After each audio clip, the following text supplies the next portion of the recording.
Hello everyone. आज हम model paper 2024 का लेक्चर थर्ड कवर करने वाले हैं और क्वेश्चन आपके सामने लिखा है। देखिए, कोहरे, ठीक है, कोहरे के समय वाहनों में सोडियम प्रकाश क्यों वांछित होता है, ये है इस मॉडल पेपर में क्वेश्चन। देखिए, कोहरे के समय कोहरे के समय वाहनों में सोडियम प्रकाश क्यों वांछित होता है। देख लिया, करते हैं अब इसके आंसर की शुरुआत। देखिए, मैंने इसका आंसर लिख दिया है, पढ़ते हैं। सोडियम लैंप पीले रंग का प्रकाश प्रदान करता है। जब एक सोडियम लाइन पर प्रकाश आपतित होता है तो वह पहले हल्के गुलाबी रंग का प्रकाश देता है, इसके बाद वह धीरे धीरे पीले रंग का प्रकाश देने लगता है। पीले रंग का प्रकाश कोहरे को काटकर उसमें व्यस्तता को बढ़ा देता है, इसलिए कोहरे में सोडियम प्रकाश लैंप का इस्तेमाल करते हैं। तो आई होप ये क्वेश्चन आपको समझ आया होगा। ओके, बढ़ते हैं अपने नेक्स्ट क्वेश्चन की तरफ। देखिए, ये क्वेश्चन पढ़िए, इंपॉर्टेंट क्वेश्चन है काफ़ी। प्रश्न नंबर 3, पहले मैं इसमें दिखा दूँ। देखिए, ये रहा इस सेट में ये क्वेश्चन, ठीक है, देख लिया ये। निम्न परिपथ में प्रवाहित होने वाली धारा का मान ज्ञात कीजिए तथा सेल के सिरों के बीच वोल्टता ज्ञात कीजिए। ठीक है, सेल के सिरों के बीच वोल्टता ज्ञात कीजिए। तो करते हैं अपने क्वेश्चन को स्टार्ट। देखिए, तो यहाँ पर अगर मैं इस पॉइंट की और इस पॉइंट के बीच की बात करूँ, ठीक है, तो ये वाला 2 ओम और ये वाला 3 ओम किस क्रम में जुड़े हैं? श्रेणी क्रम में जुड़े हैं। और श्रेणी क्रम में जो प्रतिरोध का फॉर्मूला होता है, क्या होता है? देखिए, R बराबर R1 प्लस R2। इस फॉर्मूले की हेल्प से हम इसको करने वाले हैं। ठीक है, तो हम इसको मानेंगे R1 और इसको मानेंगे R2। तो हमारे पास R कितना आ जाएगा? 2 प्लस 3 मिला के कितना हो जाएगा यहाँ पर टोटल?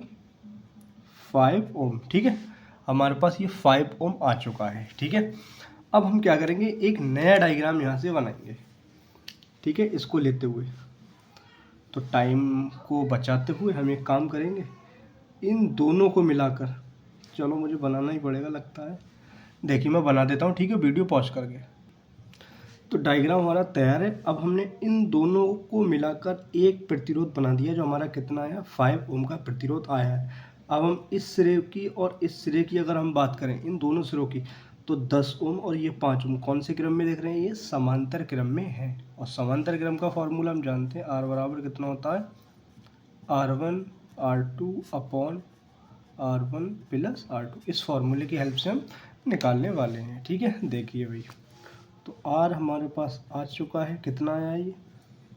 10 गुणा 5 अपॉन 10 प्लस 5। इस तरीके से हम निकालेंगे। तो 10 पंजे 50, नीचे कितना है? 15 है। किससे काट दे रहे हैं हम इसको? 5 से काट दे रहे हैं भाई।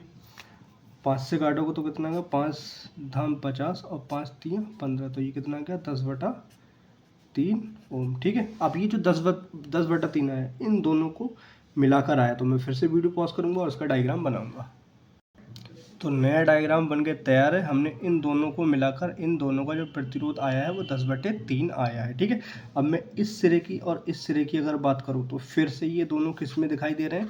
समांतर क्रम में दिखाई दे रहे हैं। तो हम एक बार फिर से R निकाल लेंगे इसी फॉर्मूले से, R1 R2 upon R1 plus R2। Okay, अब ज़रा देखिए, R1 की वैल्यू कितनी है? 10। ओके, R2 की वैल्यू कितनी? 10/3 अपॉन, उसके बाद इन दोनों को ऐड करना पड़ेगा, 10 प्लस 10/3। अब इसको हम सॉल्व करते हैं। देखिए, R इक्वल टू कितना आ जाएगा अपने पास? 10 धाम 100/3।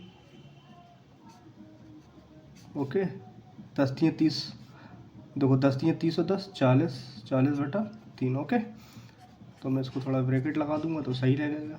10/3 पलट दो, उसको कितना आ जाएगा? देखो, पलटोगे तो 3 ऊपर चला जाएगा और नीचे कितना आ जाएगा? 40। 0 से 0 कैंसिल, 3 से 3 कैंसिल, तो कितना आ गया? देखो, 10/4, 2 से काटोगे तो कितना आएगा? 5/2 से काट दोगे, 2 दूनी 4 और 2 पंजे 10, ये आ गया। इन दोनों प्रतिरोध को मिलाकर हमारे पास आ चुका है 5/2। एक नया डायग्राम मैं फिर बना रहा हूँ।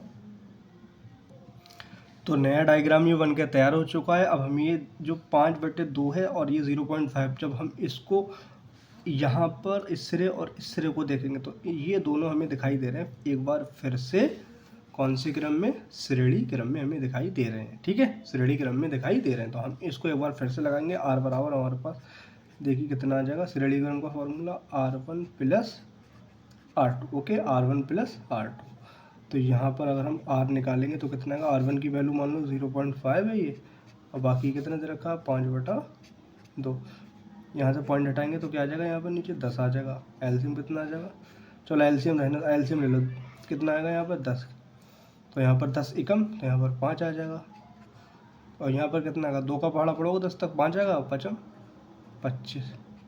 तो ये हो गया 30/10, काटोगे तो कितना आ जाएगा। तो हमारे पास फाइनली जो प्रतिरोध आया R इक्वल टू वो कितना आ गया 3 ओम, ये प्रतिरोध हमारे पास आया। लेकिन हमें क्या निकालना है, धारा। तो हम फार्मूला जानते हैं धारा का कितना होता है, V बराबर IR। चलो भाई, तो हम यहाँ फार्मूला लगाते हैं, V बराबर IR। हमें वोल्ट कितना दे रखा है, 12 वोल्ट दे रखा है, यहाँ पर आ जाएगा 12।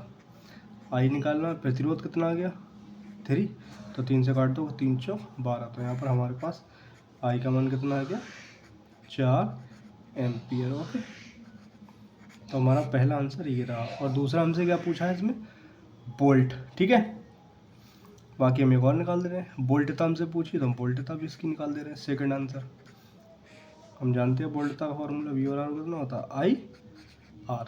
ठीक है, V चाहिए, I का मान कितना आ गया 4। ठीक है, R का मान कितना आया, देखो ध्यान दो, I हमने निकाल लिया 4, प्रतिरोध कितना है 3, तो हमारे पास कितना आ गया 3 चौक 12 वोल्ट। तो आई होप ये क्वेश्चन आपको समझ आया होगा, और समझ आया तो वीडियो को लाइक एंड